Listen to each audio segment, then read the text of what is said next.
They say Stonehenge is one of the most magical and mysterious places on Earth. But is it actually worth your money and your time? That was the question in my head as we arrived on Salisbury Plain at the end of a long day with tickets we had bought in advance. I expected deep green fields and huge stones standing alone under a vast sky. What I found was a yellow landscape baked by weeks of heat, a huge car park and a shuttle bus to a circle you cannot enter. And yet, standing before stones that weighed 25 tons and were dragged from Wales 5,000 years ago without wheels, I felt something I did not expect. In this video, I will share my personal experience, the real costs, and my honest verdict, so you can decide if Stonehenge deserves your day. We reached Stonehenge in the late afternoon, after about an hour and a half of driving from the Cotswolds, and the contrast on the road already tells you what kind of place this is. The first hour is smooth motorway where you cover distance quickly and can relax, then you turn onto quiet single-lane roads that slowly open towards Salisbury Plain. The narrow green lanes suddenly give way to a vast flat plain, where the sky feels huge and you understand why ancient people chose this emptiness. Stonehenge is not hidden in a forest. It sits exposed in open fields, and that openness is part of its strange atmosphere. By the time we saw the signs for the visitor center, we were curious and ready to stretch our legs, but also wondering why anyone would drag giant stones to such an empty place.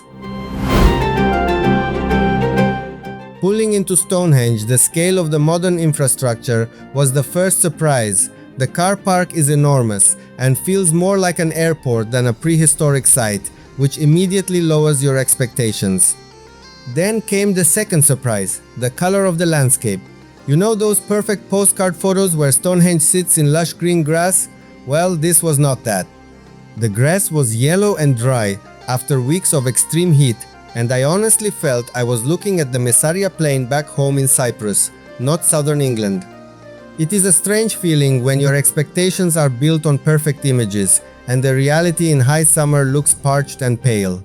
That moment made me wonder if the hour ahead would feel worth it, and if the stones could still move me after such a dry first impression.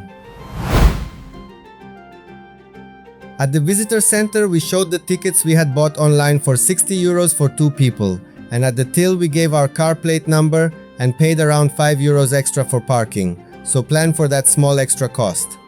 From the center you have 2 clear choices: walk to the stones in about 25 minutes across the fields or take the shuttle bus. If you are short on time, the bus is the easy option. The ride takes only 3 to 4 minutes through yellow-green fields and it is fully included in your ticket. What surprised me was that the site is not just the circle. There are different ceremonial areas and information points along the way that show how huge this landscape really is.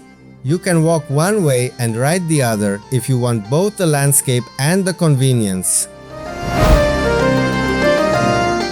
Getting off the shuttle, there are information panels that explain the history before you even see the circle properly.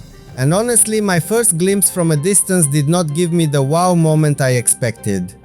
This prehistoric monument of huge vertical stones with horizontal lintels forming a circle can look smaller than you imagine when you are kept behind the rope. We started walking the restricted circular path that keeps you at a distance, which is actually clever because you see the monument from many angles as you move. The stones do get more impressive as you get closer, but as someone who has seen the pyramids in Egypt, the Maya pyramids and the Gantija temples in Malta, I did not feel an immediate rush here. I came because Stonehenge is so iconic for England, and it was right on our route, and I wanted to judge with my own eyes if the legend matches the reality. Up close the numbers hit you, and they completely change how you see the circle.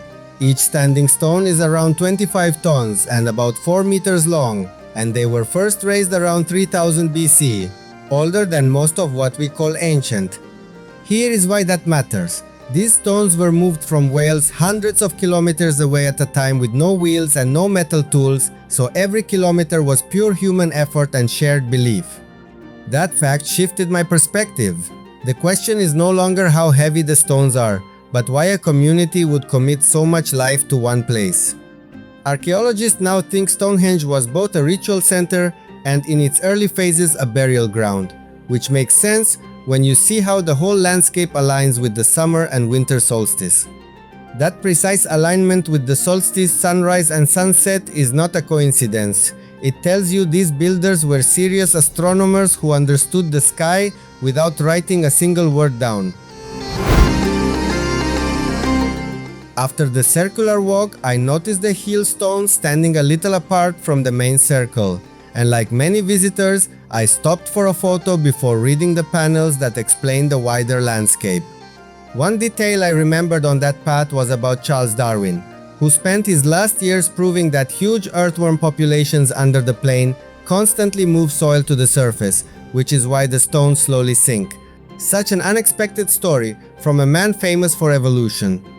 What truly blew my mind was realizing the Neolithic communities who moved those giant stones and aligned them with the solstice did it without a written language, without plans, purely through oral tradition and practical intelligence. And in the middle of all this ancient history, I had a joyful surprise. I ran into a childhood friend from Cyprus I have known since I was a kid, right there on the circular path, which made the whole tiring day feel unexpectedly personal. The main cost was Stonehenge tickets at 60 euros for 2 people booked online, plus around 5 euros for parking when you register your plate, with the shuttle bus and all exhibitions already included in that price. Add fuel for the drive from the Cotswolds and the onward drive toward the airport, and think of this Stonehenge experience as 30 to 35 euros per person as part of a road trip day, not as a standalone expensive attraction. To save, book standard time tickets early online and walk one way to enjoy the landscape for free, or join an organized Stonehenge tour from London which bundles transport and entry. If you come by train, take the train to Salisbury and connect by bus. It is slower, but it removes parking and driving stress. The biggest travel mistake is trying to do too much in one day and arriving at Stonehenge tired with only about an hour to spare, which is exactly what we did. The consequence is you feel rushed, you notice the heat and the dry yellow landscape more than the history, and you start to wonder if that hour could have been better spent elsewhere. A better alternative is to start earlier, or split the Cotswolds and Stonehenge across 2 days, or if you come from London, book the earliest Stonehenge tour from London, so you see the stones with fresh energy and softer light. Give yourself at least 1 hour at the stones, plus another hour for the visitor center and Neolithic houses, so the visit does not feel like a quick photo stop behind the rope. So is a 1 hour visit to Stonehenge worth it? Here is my honest verdict after 1 hour on Salisbury Plain. If you expect lush green fields and a walk among the stones, you will not get that. You stay behind a rope on a circular path, and in summer the grass looks dry and yellow. That is the reality I did not expect. But if you care about standing where people without writing aligned 25-ton stones with the solstice sun 5,000 years ago, that hour feels special, especially with the visitor center that holds over 250 artifacts and the reconstructed Neolithic houses. Do not make it your only reason to come to England. Make it part of a Cotswolds day or a Stonehenge Day Trip from London, where organized tours handle the drive, or as a stop on a wider UK road trip. 1 hour at the stones plus another for the exhibitions is enough to feel the history without feeling rushed. Don't forget to like, comment and share this video, and subscribe to my channel. I'll be waiting for your likes and specific questions in the comments. Feel free to drop them in the comments. I'd love to help.